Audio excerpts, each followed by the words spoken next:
Good morning. Good morning. Good morning, good morning, good morning. I'm trying to get a word in edgeways here. Good morning. What a fantastic turnout, and no wonder in view of the panel. I want to apologize to the people here, Mr. Gill and others, that I have my back to you, Enid, this morning, because I have to face the C-SPAN camera on pain of death to introduce the guests. And instead of the usual anarchy which prevails when I introduce them, today we have alphabetical order as a kind of tribute to the subject of today, which is the word. And so I begin with Roy Blunt. You say it, Blunt. Where is he? Here he is. I've got to face this way, Roy, sorry. Which plunges us all into the soup straight away. He's the Roy of all trades, linguistic expertise with the rest of the panel. He's a usage consultant of the American Heritage Dictionary, but is the only one who's rafted the Amazon and been attacked by a piranha fish, unless I'm surprised by my colleagues. William Buckley behind me, founder of the National Review, holder of the Presidential Medal of Freedom, has just published The Right Word, which we celebrate today. It's only his 37th book. He's the lexicographical snob. Where is he? And, yes, it's him. And wait for this, he's very heuristic. An adjective which we also use as a noun, and say that Buckley is an heuristic. And if you don't know what that means, you've come to the right breakfast.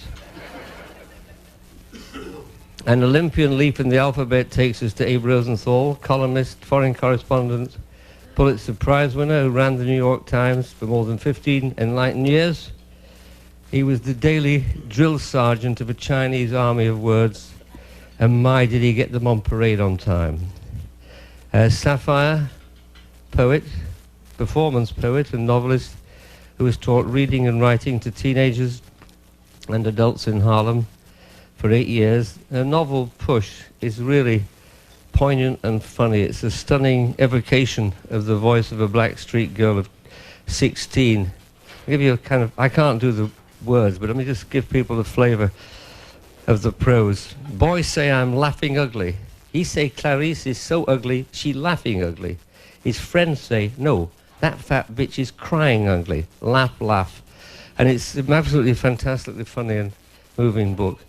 And Jesse Scheidler, the gatekeeper, no word or usage gets into the Random House Dictionary without a Scheidler good housekeeping stamp of approval. He is also, may I unmask him, this is the author of the book The F Word. He wouldn't think it. And finally, in the Sweeney Todd chair, the last chair here, is Stephen Sondheim, the celebrated Pulitzer Prize winner, lyricist and composer, Passion, Sunday in the Park with George, West Side Story, and many other brilliant achievements. So let me begin with the renegade, the lexicographical snob, the man who invites more rage for his use of the obscure. Buckley, why should you want to rescue a survivor from some Greek linguistic shipwreck like heuristic? Defend yourself, Buckley. Well, give me a synonym for it, and I'll give you a synonym for it. And I'll start using it. Okay, controversial. That doesn't mean the same thing. Nagging. No, sorry. Come on, you give me. Tell everybody what it means in your defense. An heuristic legal defense is one that takes advantage of all the loopholes and is very long drawn out. So I don't know another word that quite does that. But if you want to, I received this letter from Ken Galbraith yesterday, and this might help you out a little bit. He says, I take it from your letter that I should close down on endorsements for a while. I had thought of giving you one for your recent book. It would have been, everybody knows that William Buckley is a master of words. It is only the use to which he puts them that restrains one's enthusiasm.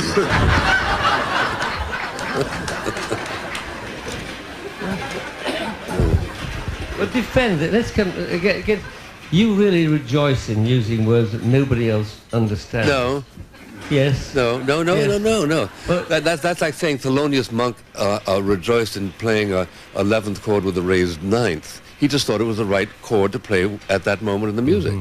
Oh, how am I doing? Beethoven. It's not really a chord. Roy, what do you think of this undemocratic champion on your... Well, I was reading in Mr. Buckley's book about his justification of using the word anfractuous. Say that again. Anfractuous instead of ambiguous, which, and on grounds partly of onomatopoeia, which I think is a welcome acknowledgement. Can you not hear? He justified using the word anfractuous partly on the basis of onomatopoeia, that it sounded more like ambiguous than ambiguous itself did. And I think that's a welcome acknowledgement of the role of the ear in language. I was struck by how oral President Clinton's speech was yesterday. There was nothing that really leapt out. I mean, there was a couple of lines in the poem, Miller Williams' poem, which I may not remember them quite right, but I do remember them. I think I do. Who has seen learning struggle from teacher to child cannot allow ignorance to spread like rot, which has a nice ring to it, I think. At least the word rot has a nice ring to it. And I think that more and more speakers today and writers neglect the ring and thump of words and just sort of get awfully abstract. That's certainly not true of the case of anybody sitting here, especially Sapphire, the novel I've been reading. But well, most language is spoken rather than written, which brings me to Steve Sondheim. How do you respond to that? I mean, do you think the spoken word is more important than the written word? It's not a question of importance. It's just it's fun. It's Hello. Hello. We're having trouble here with the microphones, Mr. Soundmaster. Okay. How's this? Okay. No. I said the fun of the language, it seems to me, is the sound of it. And I know when I read, I hear a voice speaking the language. And it's very interesting what Roy says about words like rot. I think, you know, the core of the language are all the Anglo-Saxon roots, as opposed to the fancy words which are for decoration, for icing, like anfractuous and heuristic and that sort of thing. Which I think that's spice, because you want dessert as well as. Bill Buckley's dessert. Yeah. Okay. Go on. But it's I don't know if Bill uses heuristic in when he's talking. When you do, Bill, when you're talking. Oh, sure. I talk that way with my dogs. My God. That explains it. Hey, I'm going to come back to language and sound. Let me stay for a second, if you don't mind, on this this use of the word that nobody else has heard of and sends them scurrying to the dictionary.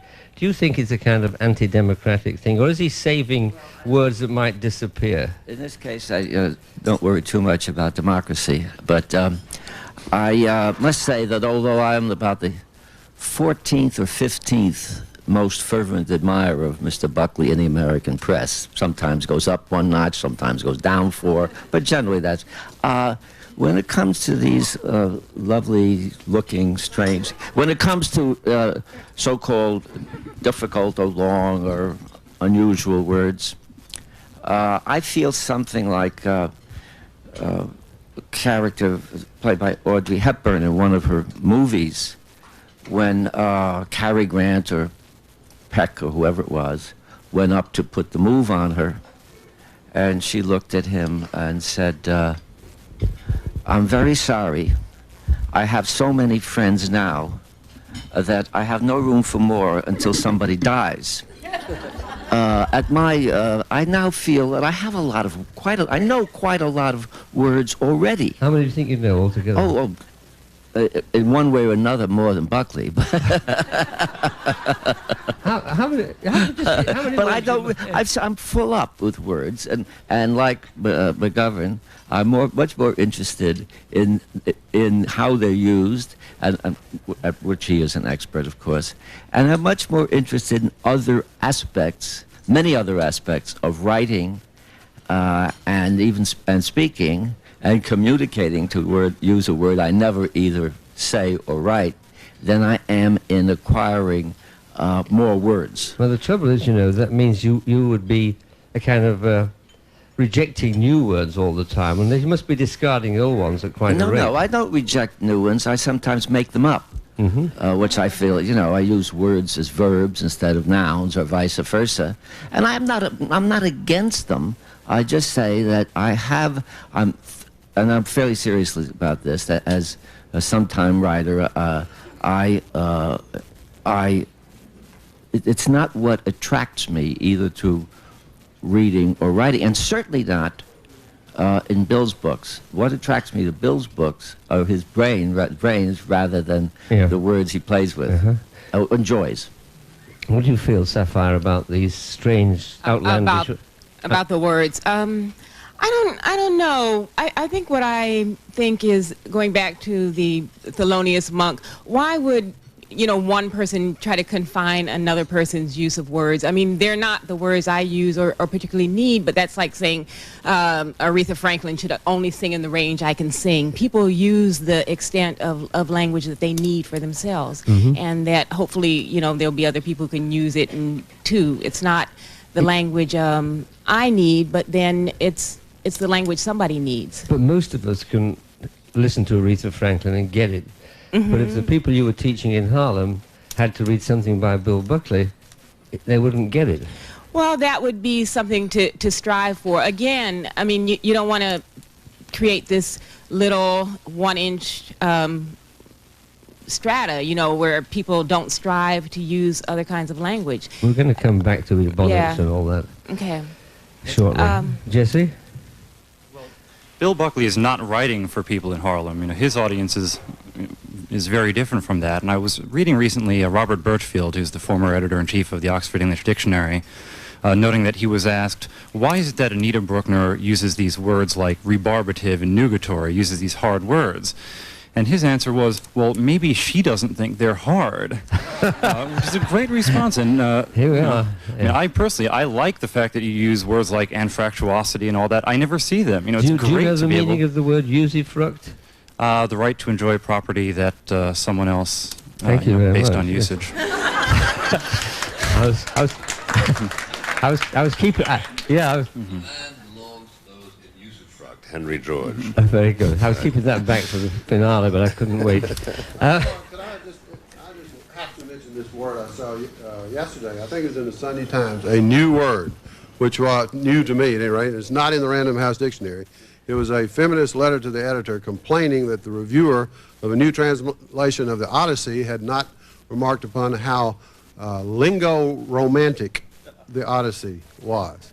And I was fascinated by that word because at first I thought it had something to do with a love affair with the language or something, and then I thought it might even have to do with French kissing. But then it occurred to me that lingo probably came from lingam, which is Sanskrit for the male organ, which I assume is true.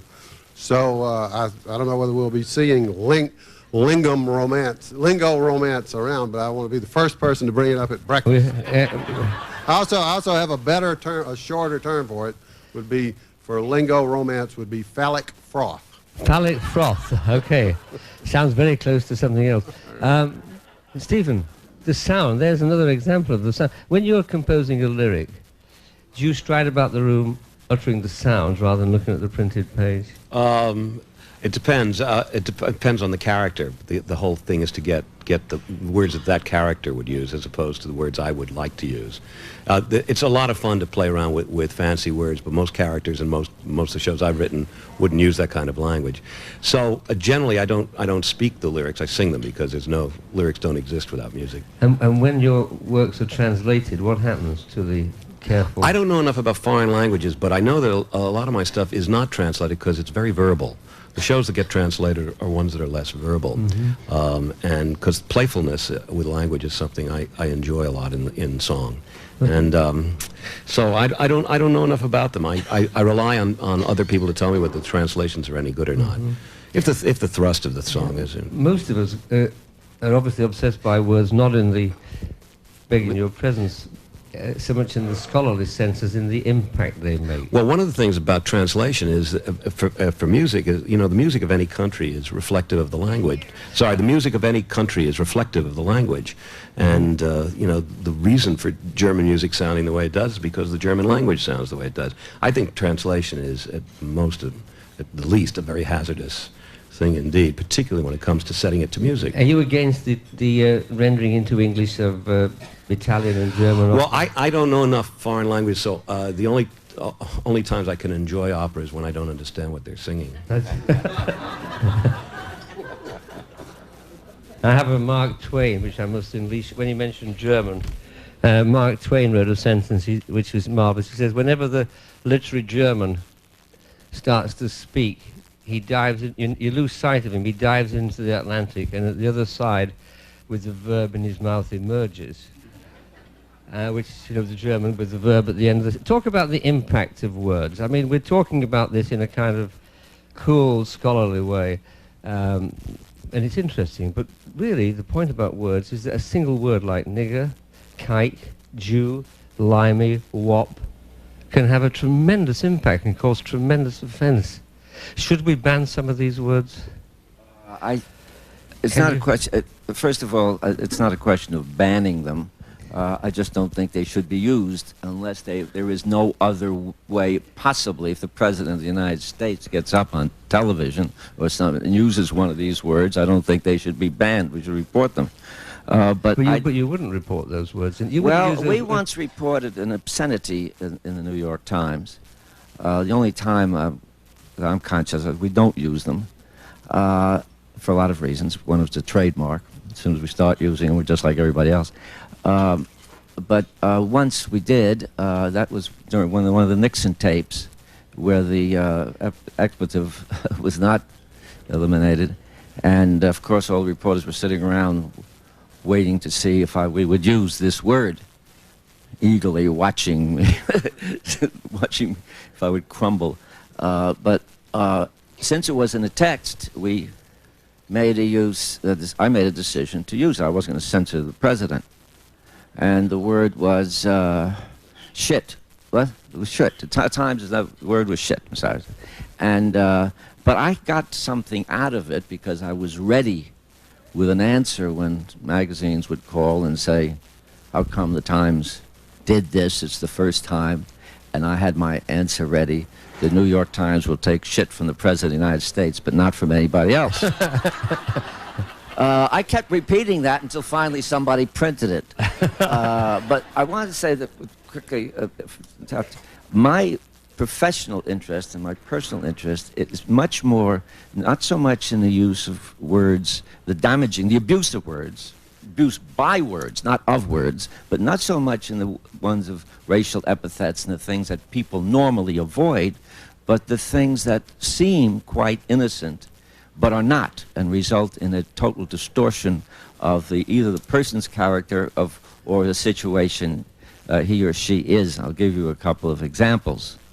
And as the editor of the Times for all these years, this was one of my things I watched as carefully as we could. King Charles's head is the phrase you're struggling for. All right. Now let me tell you, the police found a shortage in the accounts of X company, but the chief accountant, Mr. So-and-so, claimed he knew nothing about it. The man is dead on the spot. Yeah, he's dead. There are others. Claimed implies guilt. Right. Or, absolutely, but it's used all the time. There are others that the punctuation can be deadly. Just plain punctuation. I always watched out, and I think the Times still does, for what I used to call the cowardly commas. If you see somebody's name with a comma after it, watch out. Example, and there's a comma, phrase, or clause, another comma. I'll make one up. Claudia Clancy, comma,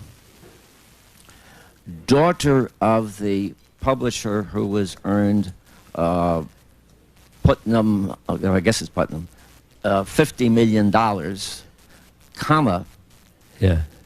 Today received an unusually large advance for her as yet unfinished first novel. Yeah. Period. Yes. Now, every word in that is true, but it's all a lie. The Yeah. commas make it a lie. Exactly. Right. Exactly. So this is the abuse of words, the use of, and sometimes it can lead to terrible tragedy. And I'm saying all this because I believe that my friend, or our friend, Jerzy Kosinski, was hastened toward his death by being denounced as a Plagiarist. plagiarist. Yeah. I saw him, we all saw him, not crumble because he kept his, but we saw him to devote the rest of his life to trying to prove he was not a plagiarist, and it ate away at his spirit. It ate away at his creative energies. And he would say, Abe, when I go out to Minneapolis to make a speech, I'm no longer Jerzy Kosinski, who has written 10 novels. I am that fellow.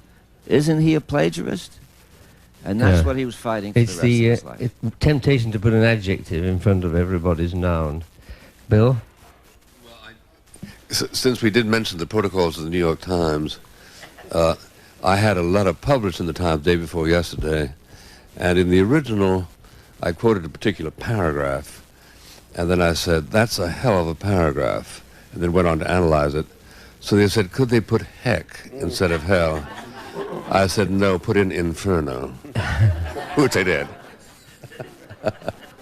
I would like to ask. But Stephen's going to ask a question. I want to ask a question because And I'm I'm a gonna lot of publishers here and newspapers. Why are so-called obscenities not used?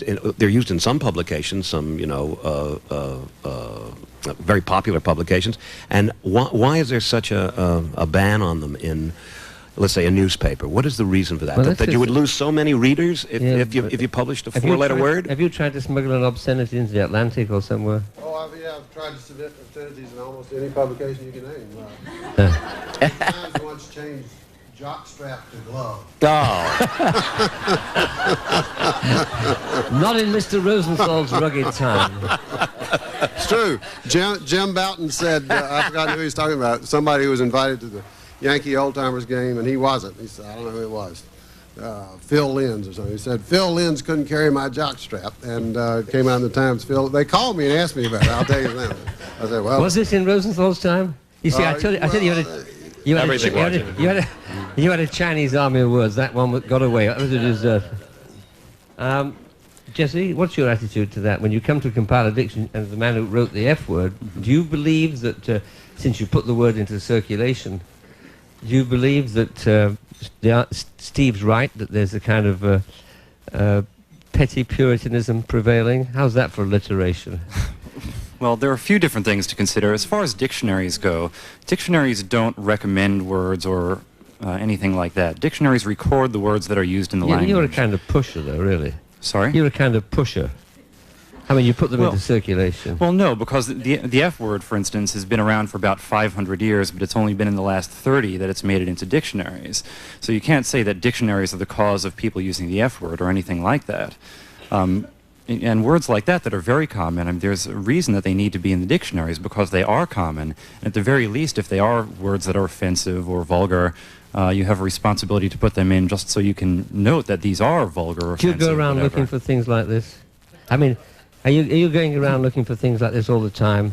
Actively. Actively. Anybody want to say anything really rude this morning? Please say it to my guest, Jesse, privately. I was working at the Atlanta Journal. An old reporter there said he covered World War II, and he was on a battleship that was strafed by Japanese airplanes, and there was an American sailor standing on the deck, shaking his fist at the planes going over and saying, "You fucking Japs!" And he knew the paper wouldn't print that. Can we retake that? Yes, huh? Can we take? Continue. Okay, we're going to edit this tape, I think. But the oh, I'm sorry. That's Well, anyway.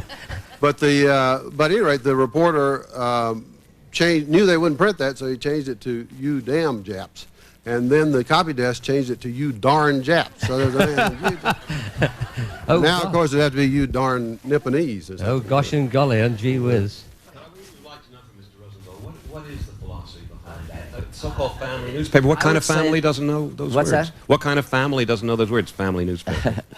I would agree with you that it's Puritanism, but I wouldn't say that it's petty.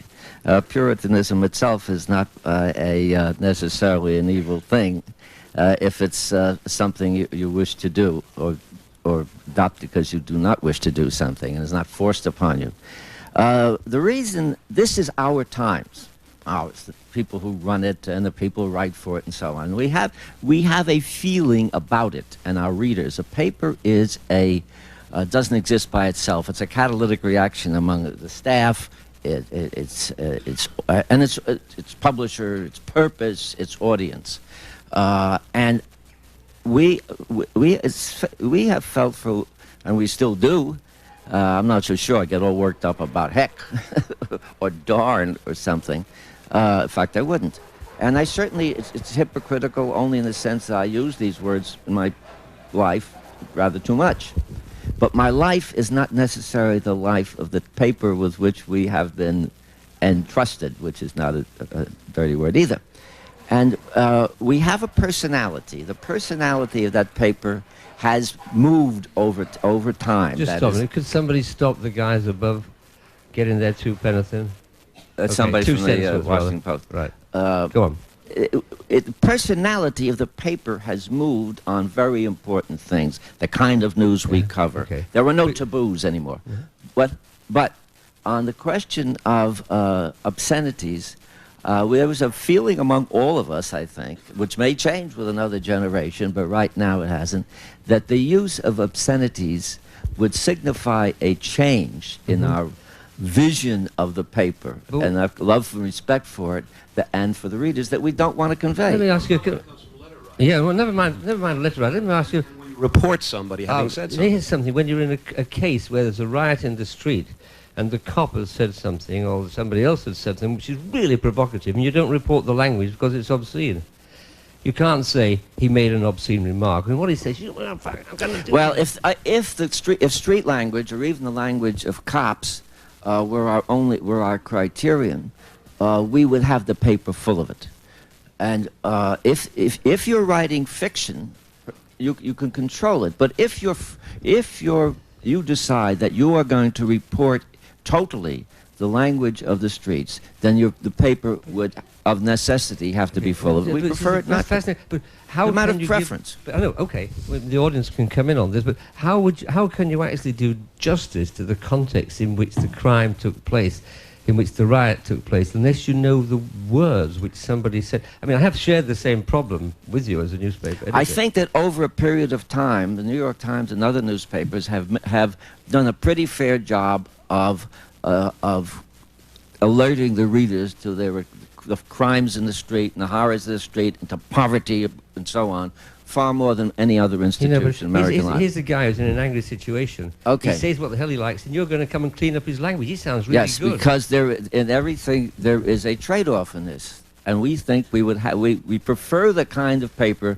that trades off I want to come to obscenities. Sapphire. Let me come to Sapphire first. Kind of doesn't. Well, you want to follow on immediately? Go on. After David's never through. Come on. No, I would say this: on obscenity, shocks or does not shock exclusively as a question of the context in which it is used. When Norman Mailer's first book was published, the Pacific book, what was it called? Naked and Dead. The F word was F-U-G-G. All the way through. And John Roach, in a review in the New Leader, pointed out that the F word we're talking about is used so habitually in barracks talk as to be invisible. Yeah. But the minute you spell it F-U-G-G, every time you see it, it hits you.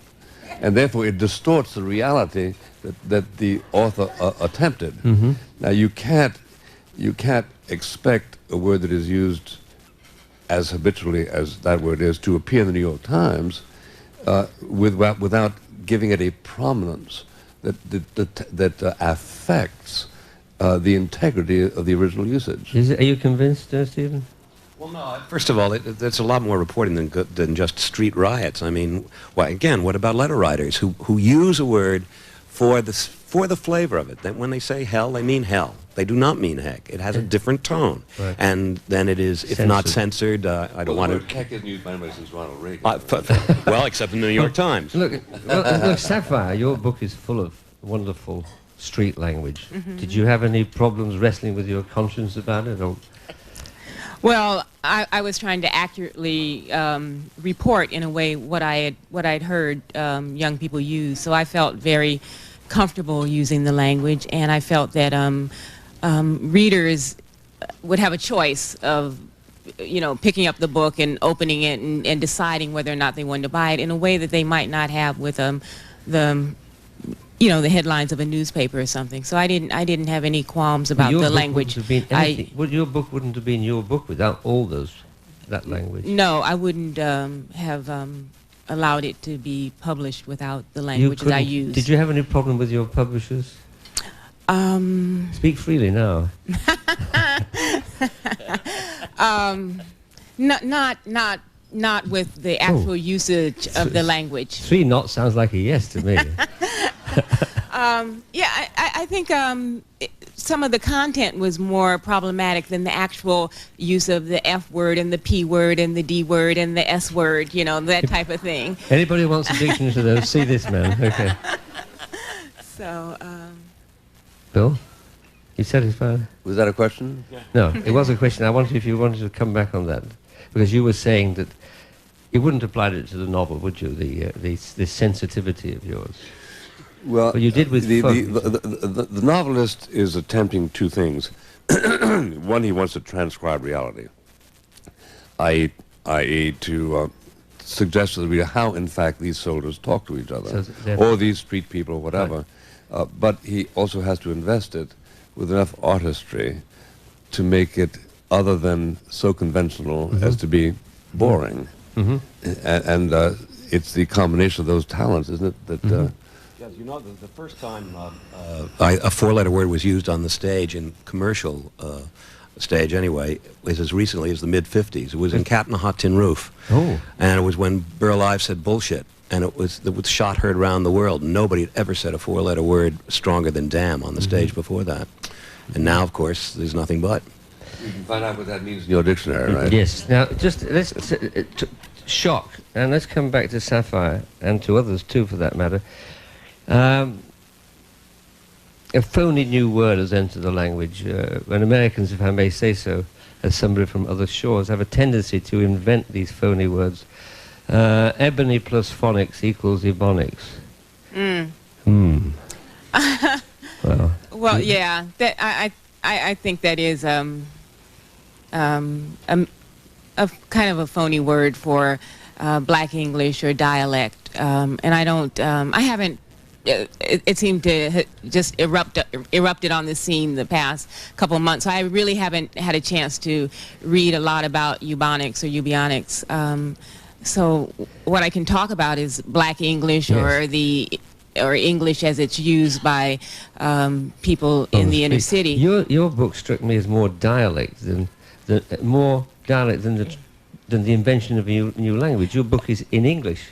Exactly. So in the book, the main character speaks in the language. I write in the language that the character speaks in. I'm not trying to create a new language. I'm trying to bring to mainstream America a language that is already being used. So it's not a new language. It's an old language evolved from the South, from up north, now influenced by rap and video and television in the way that older black English was influenced by church and certain kinds of oral traditions. So I found it completely comprehensible. Yeah, it's totally understandable if you it's just maybe when it's spoken it's harder to understand, but when you write it down, like father and laugh, and all the words you have, it's very vivid. But her style of writing is something you want to read aloud. It is so dialogic. Yeah, you you're know, right. what you were just reading, the little excerpt you read, it screams to be heard. It does. But let's talk about the word ebonics. I don't know if anybody feels that's a graceful word. I just think it's one of the most graceless words I've ever come across. By the way, it's not a new word at all. Oh, really? The early 1970s. Here we go. Go on. By whom? Good. By whom? Tell us more. Tell us more. Yeah. To mean what? Same thing, Black English vernacular. And it's a combination of ebony and phonics, right? Yeah. And do you know who's responsible for this? I can't remember his name, but a linguist coined it around then, for this. Bill? Governor Wallace. Governor Wallace. Very possibly. I think that too much attention can be focused, though, on the word ebonics. And there is a point, I think, to the whole ebonics argument, which is that what's called Black English deserves respect and has internal rules, and it is a way of a form of speech unto itself, and it would surely behoove teachers of people who speak. Anybody who's trying to teach somebody who speaks that language should understand that language themselves. I agree with that. I think that any teacher is going to be, the real, is going to have problems if they can't speak the language that the students speak. So if your kids are coming in, I be coming, and you don't understand what they're saying, you're not going to be able to communicate with them. While your job may be to open the doors to them to the language of power. So for me as a teacher, no matter what language my students speak, whether it's Black English or Spanish or Russian, I want them to, the language of power in the United States is standard English, and that's what we need to have. Language of power, very important sentence, very important. That. But I can't give that language to them if I can't communicate with them. So it was very important to me teaching in Harlem to be able to speak the language that the students in Harlem spoke, which was different than the language I spoke in Texas. It was different than the Black English I spoke in Los Angeles and San Francisco. So Harlem had a new language. We said mama, they said mother. I had to learn that. And I was going to be at Well, it was about me understanding them. So I needed to know when they said mother, they were talking about their female parent. So it wasn't so much that they were having problems understanding me. I needed to understand their language so we could hurry up and get on with the business of getting the skills they needed to survive. That's one of the things that's so annoying about this umbrella term, ebonics, because there are as many varieties of Black English as there are of regional White English or Spanish or anything else. I'd like to know, how do you open your students up to new words? Is it through reading assignments, or do you pick words I think for them? the thing that people forget is unless people are just handcuffed, most students are already open.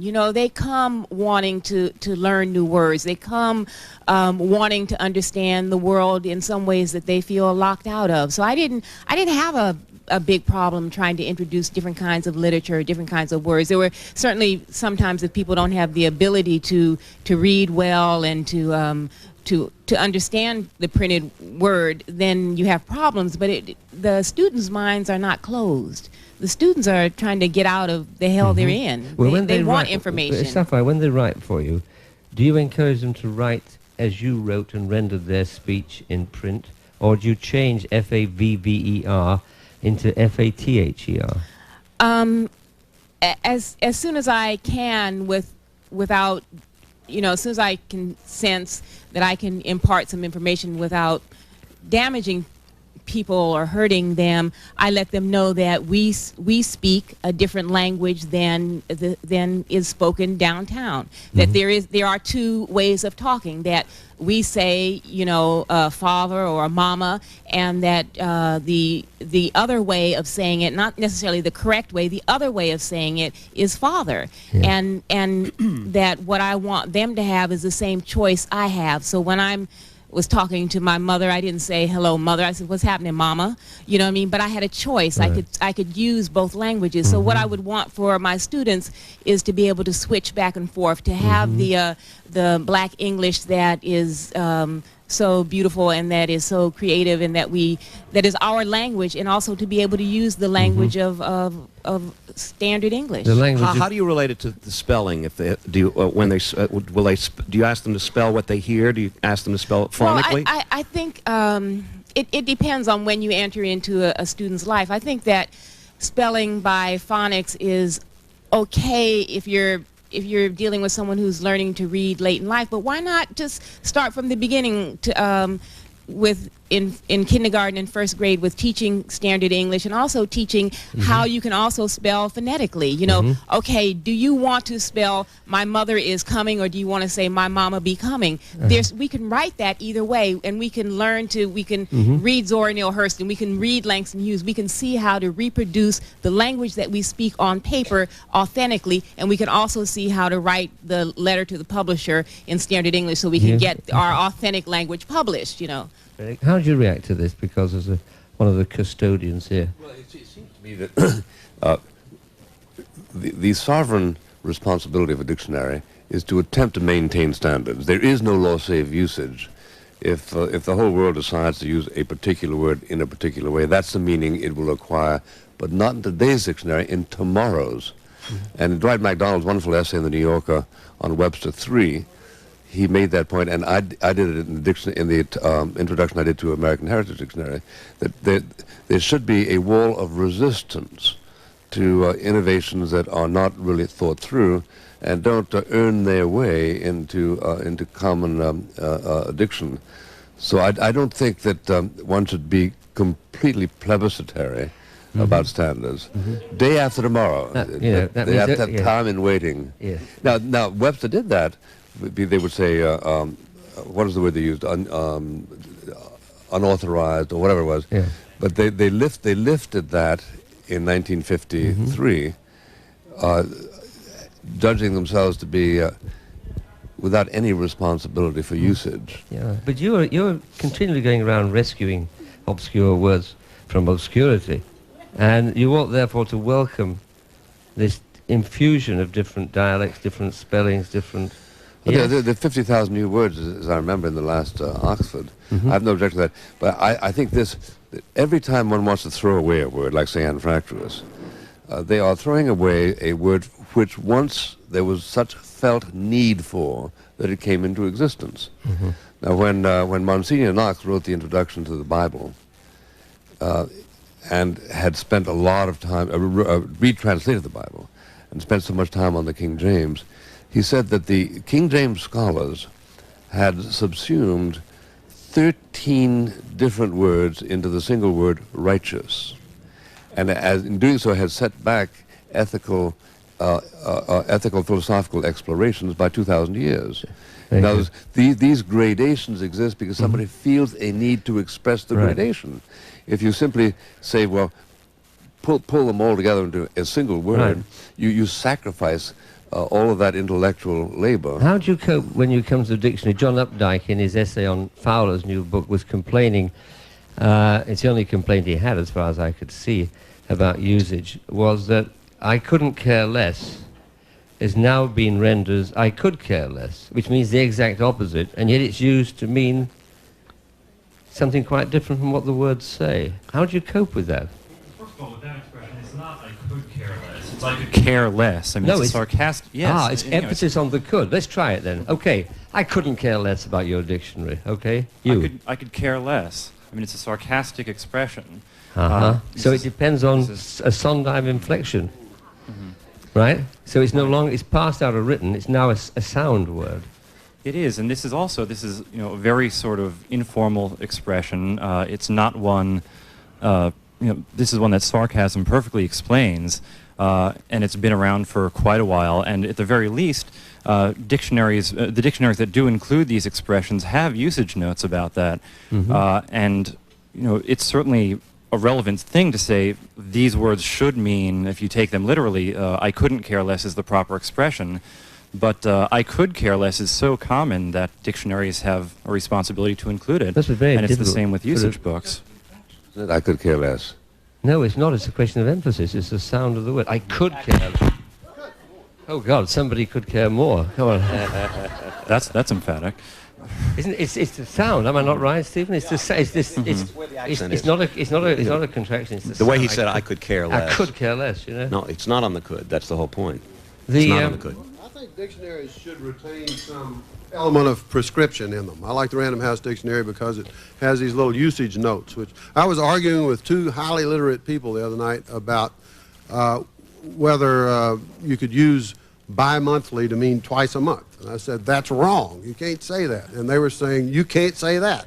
And I said, why can't I say it's wrong? They said, you can't say it's wrong, because then they looked up at Random House Dictionary, and the second definition of bi-monthly was semi-monthly.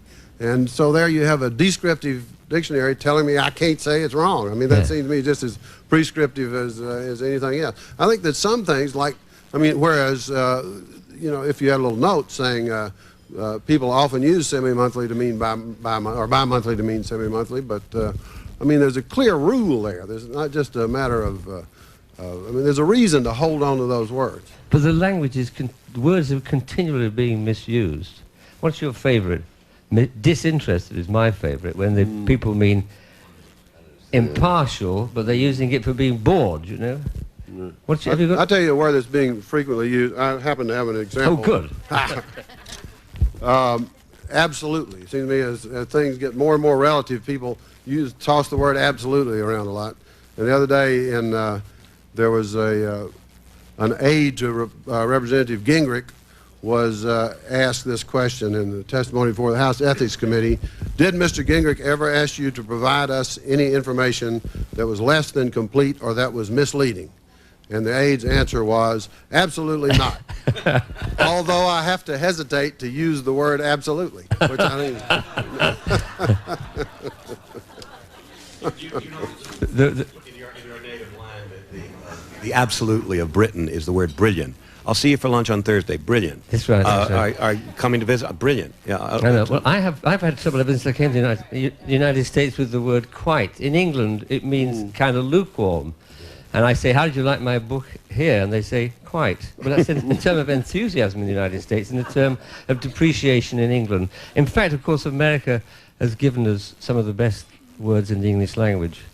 I mean, can you think of English words which would compare? I think England has given us some of the best words in the American language. Well, no. Can I just tell you this? We haven't given it to you, we've lent it to you.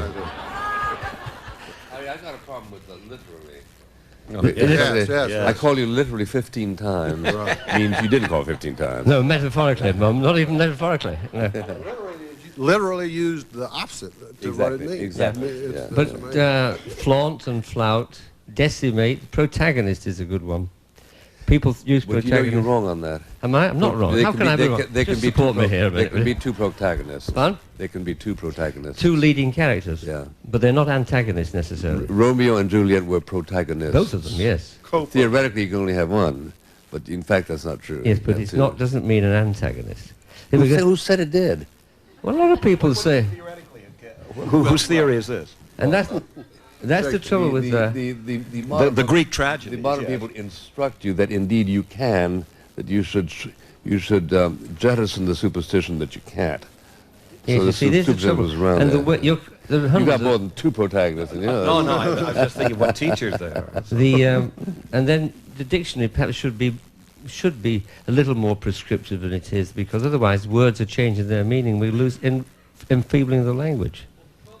Many of these examples aren't necessarily examples of words changing their meaning. In many cases, words have had several different meanings. For instance, with disinterested and uninterested, originally there was not a sense that uninterested meant, I mean, the traditional usage distinction here is that uninterested means not interested, and disinterested means impartial. So a disinterested observer is someone without any bias, but he's not necessarily uninterested. But originally, these words did not have this distinction. You know, this was introduced later into the language, and then it became 18th century? 19th century, I think. 19th century? If not later, I don't know. But after that, it was taken as gospel that these words were not interchangeable. They had separate meanings, and they shouldn't be confused. But with almost any example of words that have undergone some kind of usage debate, you can either find many examples of the so-called wrong usage in any great author you want, or the meanings that are supposed to be connected to these words are not historically true or not etymologically true. And while it's true that there are various words that are misused, how you define misused is a very difficult thing because words have been used in many different ways over the years, and the fact that some of them have meanings that we establish as true, that just changes a lot. It may be difficult, but it's worth the effort. That's the point. It's worth the effort, isn't it? If words take too many meanings, they can't be used anymore. They become useless. And also if they become mean two different things. they become litigious almost, in the sense they're going to cause a lot of trouble somewhere. And you have heuristic battles after that. Heuristic battles. Word I detest, new word I detest most, or almost most, and proactive in your... Proactive has been in the dictionary for a number of years. Good God. He was glad ahead. I didn't know that. What does it mean? Anticipatory, being done in advance of something, a proactive response. Well, why didn't they say anticipatory? What does co-equal? That's a good one. I tell you what, Let's buy it. let's spend 5 minutes on that, because it takes me into gender. How is the panel divided on, man's inhumanity to man, a person's inhumanity to person, mankind, womankind, chairperson? How do you stand on that? Gender. How I feel is that it's worth the effort. I guess what bothers me more, what bothers me a lot is when I open a book and then there'll be a disclaimer. The author will say, I really, know we're fighting to eradicate sexism, and part of that fight is the elimination of sexist language, but it's just so difficult to write him and her, so I will be using him throughout this book, but when you see him, I mean her.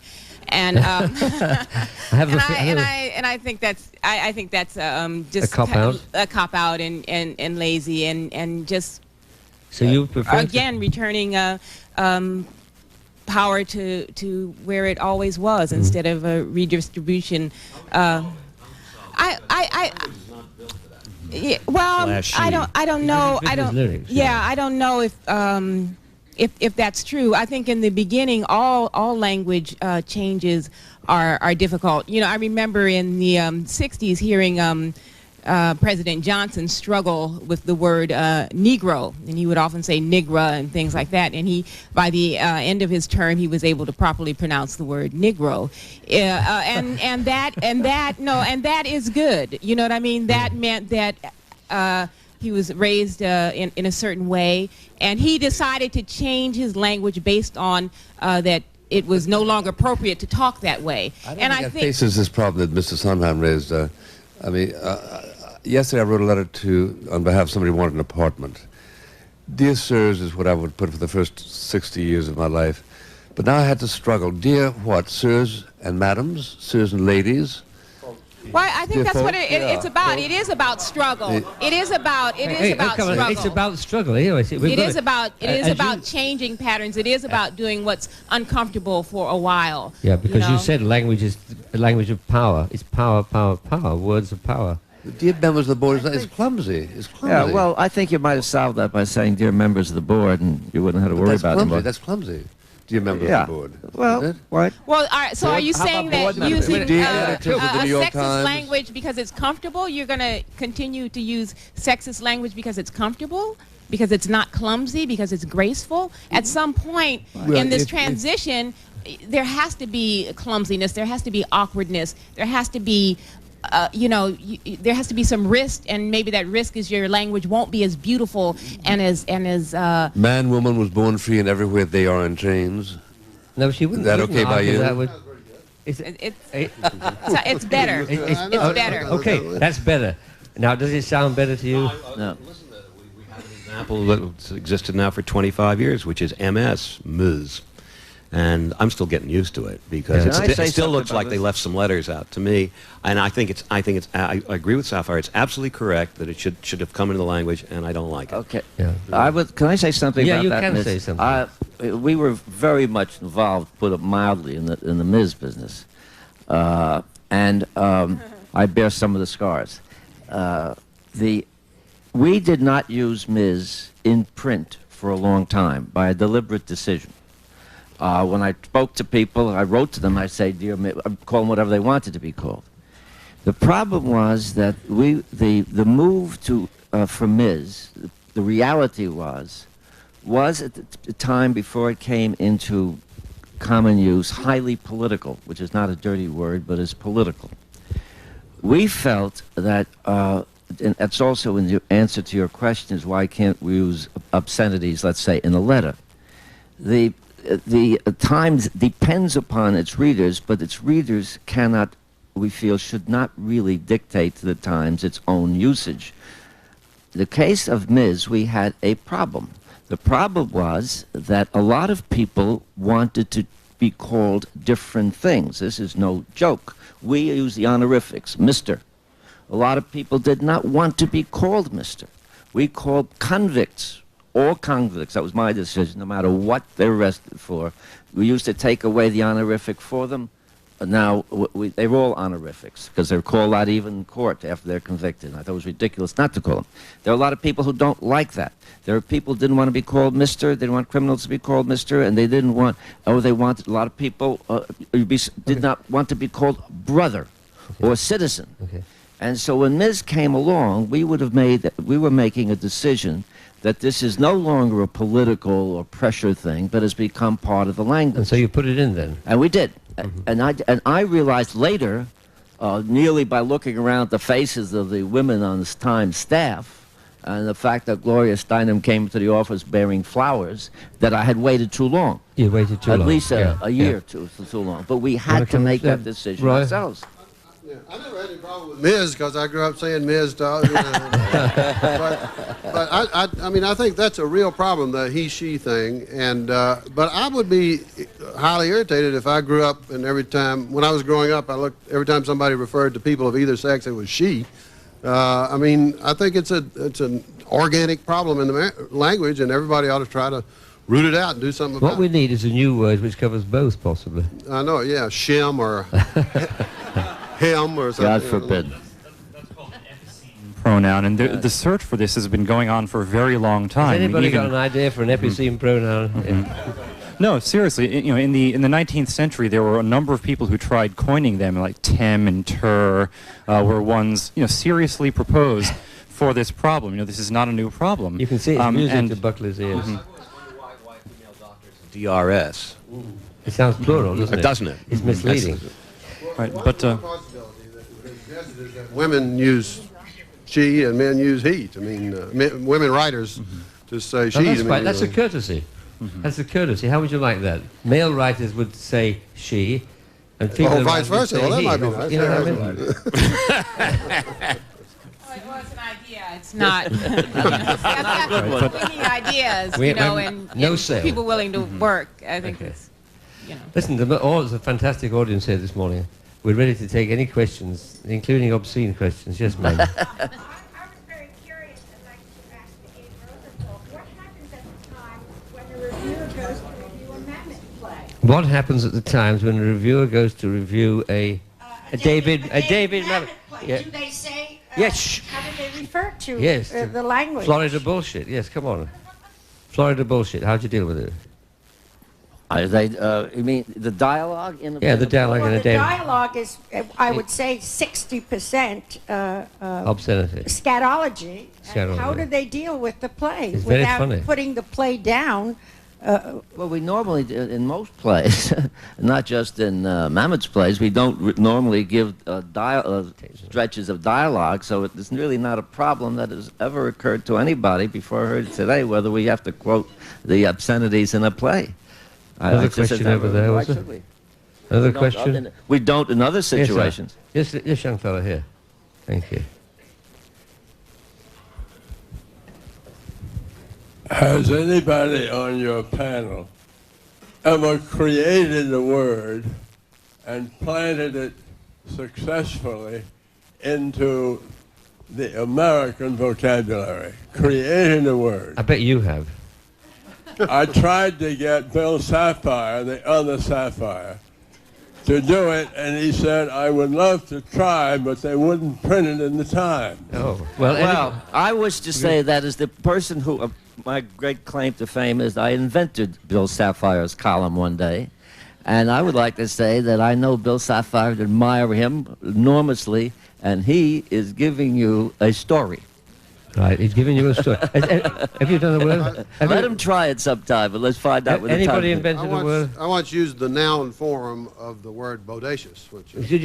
Just go slowly on this. The noun form the bodacious is an adjective, and I used the noun form that I've never seen anybody else use, which is bodacity.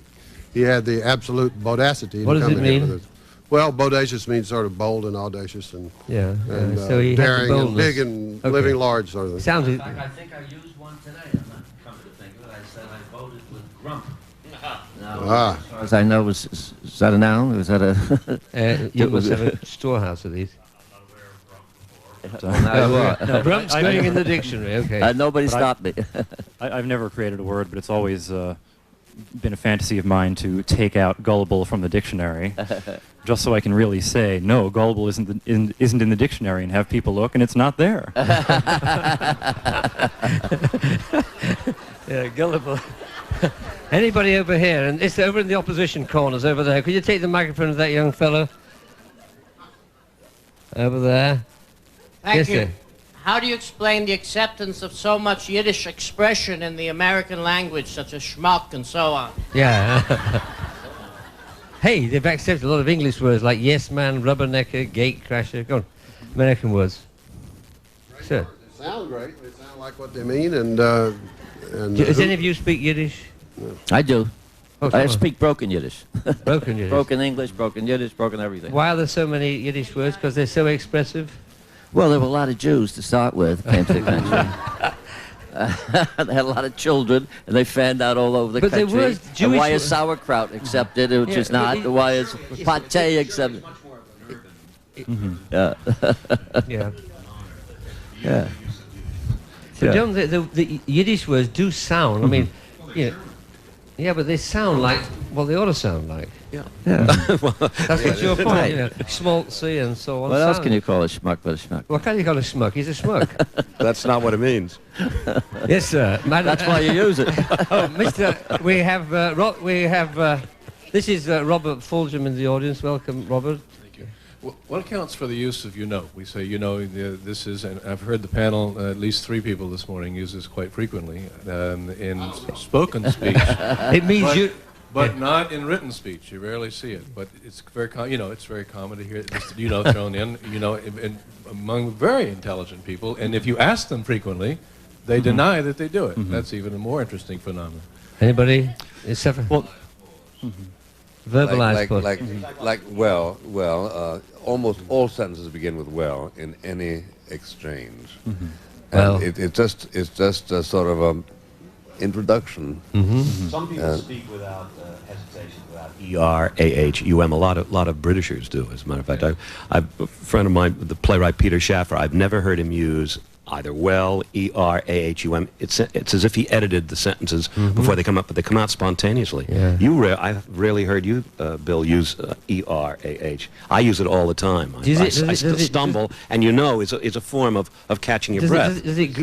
It's catching your breath. Does it grate on you, Robert? Yes, it really does. So you... head shaking. It's like you're stumbling and sticking something in that's meaningless, but that has meaning. You should have a kind of device to blank it out, otherwise it'd drive you crazy, What's the assumption here when you say that you don't know? Why are you talking to them if they know? If they don't know, okay? You really should say you don't know, okay? Try you don't know for a change. Okay. Did I have one more over here? Yes, I did. A lady at the back there. Could you take the microphone to her, please? I'm just curious how many new words come into being annually, such as jetway. Yeah. I was going back to the 20s when I referred to rubbernecker, yes man, pin-up girl. The 20s seem to produce more words than we do today. Well, actually, the number of words always goes up just because the number of technical and scientific words is always increasing. But this is something that's been studied a lot, and there are no good answers, but the numbers people will generally throw out are around 1,000 new words a year entering the language, of which a fairly high proportion are ones that you wouldn't encounter because they're too technical. But Random House, let's say, we add on the order of 200 words every year to the dictionaries. Now, going back to that young fellow's question, where do you get them from? Because etymology is really one of your arts, and some people say we shouldn't bother with etymology in dictionaries anymore, whether it comes from the Greek or from the Latin. What do you say? Do you find the origins of these new words? I mean, how truthful can you be to jet lag? Who invented jet lag? Well, jetway, I think the question she was asking, is a trademark term. So that would go in with a trademark label, and you, as a matter of... isn't. No. I don't know who invented jet lag, and I don't know who invented most of these terms. It's very hard because... Is jet lag one or two words? It's a hyphen. It's usually written solid now, I think. Is it? It's not a hyphen. Not a hyphen. It's either one or two, but And one or two words. The voice of authorities. No, no. I'm Mr. Rosenthal will tell us. But most words, it's very hard to know who coined them. It's very rare that you know this word was coined by someone. At best, you can say this was first used by someone. Pin-up girl. Pin-up girl. You don't know? I don't know who coined it. Norman Mailer, I think. Anybody else over there? Yes, madam. Have you got a microphone? Just speak loudly. We can. You can. I think you better. We could. Right. Two things on the she/he gender issue. I've recently seen a lot of people write S/HE, which certainly works in the written language, but not so well. Okay. verbally. Sounds like an author I know. She/he. Gail Sheehy, excellent writer. But I'd like to ask Jesse, I know there's a whole new language on computers now, people using. Will you be incorporating that into your dictionary, or will you be doing another dictionary dealing with this language? Well, we have both, actually. We have an online dictionary called Cyberspeak, which is really good, and I recommend it. But we've also included a very large number of computer words into the regular dictionaries. In fact, more from internet than any other area of new words we've added in the last number of years, and most of the common terms now, all the ranging from the regular things, internet, World Wide Web, HTTP, these initials, to the slang like newbie, flame, and spam. These are all in there already. But just to go back to the gender issue, there's a tension here. It is on the one hand clumsy to use some of these things, and it is on the other hand exclusive to use male pronouns or male forms for these things, and that's just something the language is going to have to work out. I mean, there are a number of issues in language that have this kind of tension, like I was talking to you, Harry, before about the issue of spelling reform, where you have two very sensible goals. One is to make the language easier to learn, and the other is to preserve the way the language has been written for a long time, and these are both valuable goals, and there's no easy way of saying well, we have to use he, we have to use some neutral pronoun, we have to reform the language spelling. K-I-D-N-A-P-E-D. Yeah, I want two P's. Yeah, well, kidnaped sounds too close to rape, and kidnapped. That's right. I always used to look at the word M-O-L-E-S-T-E-R and think it was molster. Listen, folks, we could go on for a long time here. It's been a fascinating morning. I just want to close with Jules Pfeiffer's, thank you again. Jules Pfeiffer, I think, summed up this morning, about language. He said, in America there were once poor people, then they became needy, then disadvantaged, then underprivileged, and he felt at the end of the day that he still didn't have a dime, but he sure had acquired a fine vocabulary. And I hope you may feel that way this morning, that you've acquired a few extra words. Heuristically yours. Goodbye, and thank you, panel.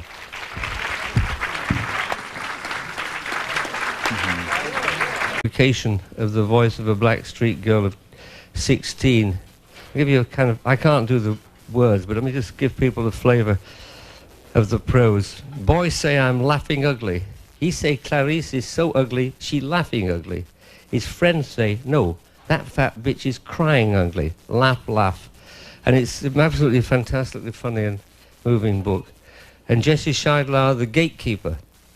No word or usage gets into the Random House Dictionary without a Scheidler good housekeeping stamp of approval.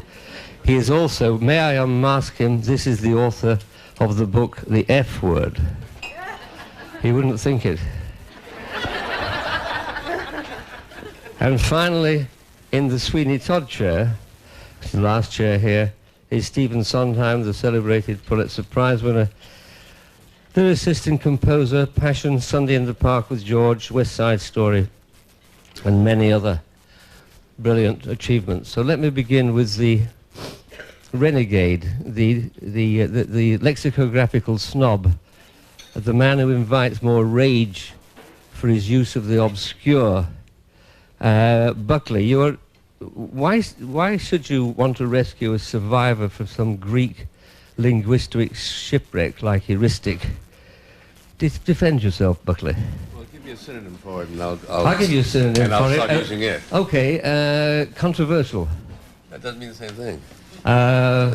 Nagging. No, sorry. Come on, you give me. Tell everybody what it means in your defense. An heuristic legal defense is one that takes advantage of all the loopholes and is very long drawn out. So I don't know another word that quite does that. But if you want to, I received this letter from Ken Galbraith yesterday, and this might help you out a little bit. He says, I take it from your letter that I should close down on endorsements for a while. I had thought of giving you one for your recent book. It would have been, everybody knows that William Buckley is a master of words. It is only the use to which he puts them that restrains one's enthusiasm.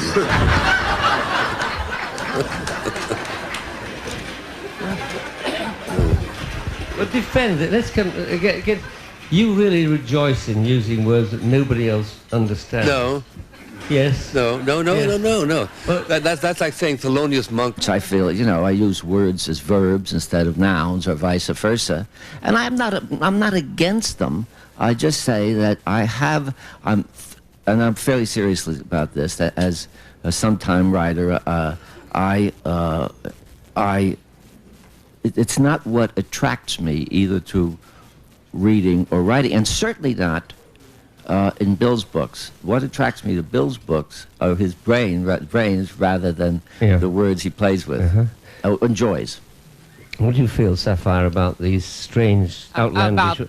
About the words? I don't know. I think what I think is, going back to the Thelonious Monk, why would one person try to confine another person's use of words? I mean, they're not the words I use or particularly need, but that's like saying Aretha Franklin should only sing in the range I can sing. People use the extent of language that they need for themselves, and that hopefully, there'll be other people who can use it too. It's not the language I need, but then it's the language somebody needs. But most of us can listen to Aretha Franklin and get it.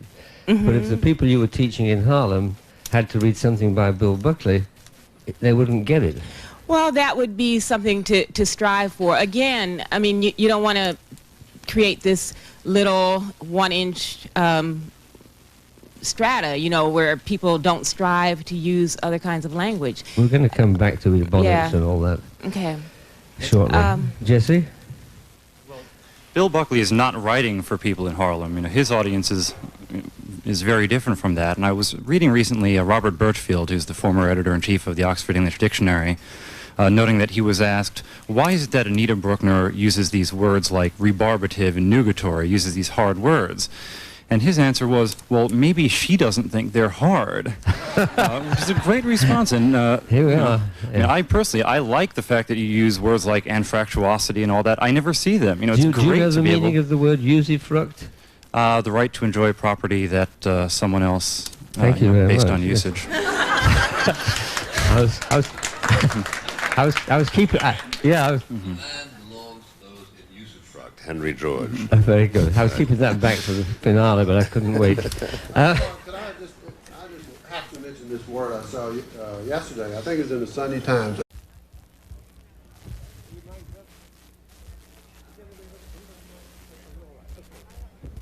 Good morning. Good morning. Good morning, good morning, good morning. I'm trying to get a word in edgeways here. Morning. What a fantastic turnout, and no wonder in view of the panel. I want to apologize to the people here, Mr. Gill and others, that I have my back to you, Enid, this morning, because I have to face the C-SPAN camera on pain of death to introduce the guests. And instead of the usual anarchy which prevails when I introduce them, today we have alphabetical order as a kind of tribute to the subject of today, which is the word. And so I begin with Roy Blunt. You say it Blunt. Where is he? Here he is. I've got to face this way, Roy. Sorry. Which plunges us all into the soup straight away. He's the Roy of all trades, linguistic expertise with the rest of the panel.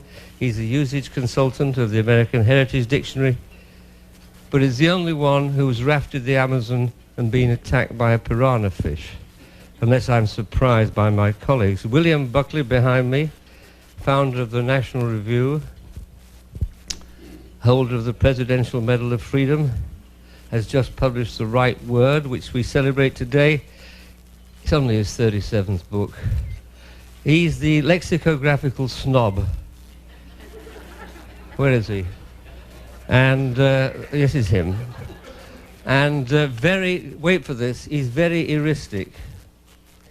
An adjective which we also use as a noun, and say that Buckley is an heuristic. And if you don't know what that means, you've come to the right breakfast. An Olympian leap in the alphabet takes us to Abe Rosenthal, columnist, foreign correspondent, Pulitzer Prize winner who ran the New York Times for more than 15 enlightened years. He was the daily drill sergeant of a Chinese army of words, and my, did he get them on parade on time. Sapphire, poet, performance poet and novelist who has taught reading and writing to teenagers and adults in Harlem for 8 years. Her novel, Push, is really poignant and funny. It's a stunning... rejoiced in playing a 11th chord with a raised ninth. He just thought it was the right chord to play at that moment in the music. Mm-hmm. Oh, how am I doing? Beethoven. It's not really a chord.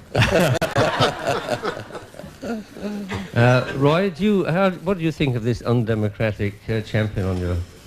Well, I was reading in Mr. Buckley's book about his justification of using the word anfractuous. Say that again. Anfractuous instead of ambiguous, which, and on grounds partly of onomatopoeia, which I think is a welcome acknowledgement. Can you not hear? He justified using the word anfractuous partly on the basis of onomatopoeia, that it sounded more like ambiguous than ambiguous itself did. And I think that's a welcome acknowledgement of the role of the ear in language. I was struck by how oral President Clinton's speech was yesterday. There was nothing that really leapt out. I mean, there was a couple of lines in the poem, Miller Williams' poem, which I may not remember them quite right, but I do remember them. I think I do. Who has seen learning struggle from teacher to child, cannot allow ignorance to spread like rot, which has a nice ring to it, I think. At least the word rot has a nice ring to it. Mm-hmm. And I think that more and more speakers today and writers neglect the ring and thump of words and just sort of get awfully abstract. That's certainly not true of the case of anybody sitting here, especially Sapphire, the novel I've been reading. But well, most language is spoken rather than written, which brings me to Steve Sondheim. How do you respond to that? I mean, do you think the spoken word is more important than the written word? It's not a question of importance. It's just it's fun. It's hello. Hello. We're having trouble here with the microphones, Mr. Soundmaster. Okay. How's this? Okay. No. I said. The fun of the language, it seems to me, is the sound of it, and I know when I read, I hear a voice speaking the language, and it's very interesting what Roy says about words like rot. I think the core of the language are all the Anglo-Saxon roots, as opposed to the fancy words which are for decoration for icing, like anfractuous and heuristic and that sort of thing. Which I think that's spice, because you want dessert as well as. Bill Buckley's dessert, yeah, okay. But it's I don't know if Bill uses heuristic in when he's talking. When you do, Bill, when you're talking. Oh, sure. I talk that way with my dogs. My God. Yeah. That explains it. Hey, I'm going to come back to language and sound. Let me stay for a second, if you don't mind, on this this use of the word that nobody else has heard of and and sends them scurrying to the dictionary. Do you think it's a kind of anti-democratic thing, or is he saving words that might disappear? In this case, I don't worry too much about democracy, but I must say that although I am about the 14th or 15th most fervent admirer of Mr. Buckley in the American press, sometimes goes up one notch, sometimes goes down four, but generally that's... when it comes to these lovely-looking, strange... When it comes to so-called difficult or long or unusual words, I feel something like a character played by Audrey Hepburn in one of her movies when Cary Grant or Peck or whoever it was went up to put the move on her, and she looked at him and said, I'm very sorry. I have so many friends now that I have no room for more until somebody dies. I now feel that I have a lot of, I know quite a lot of words already. How many do you think you know altogether? In one way or another, more than Buckley. how many but I don't. I'm full up with words, and like McGovern, I'm much more interested in how they're used, and which he is an expert, of course, and I'm much more interested in other aspects, many other aspects of writing, and even speaking. And communicating to use a word I never either say or write, than I am in acquiring more words. Well, the trouble is, you know, that means you would be a kind of rejecting new words all the time, and you must be discarding old ones at quite a rate. No, I don't reject new ones. I sometimes make them up. Mm-hmm.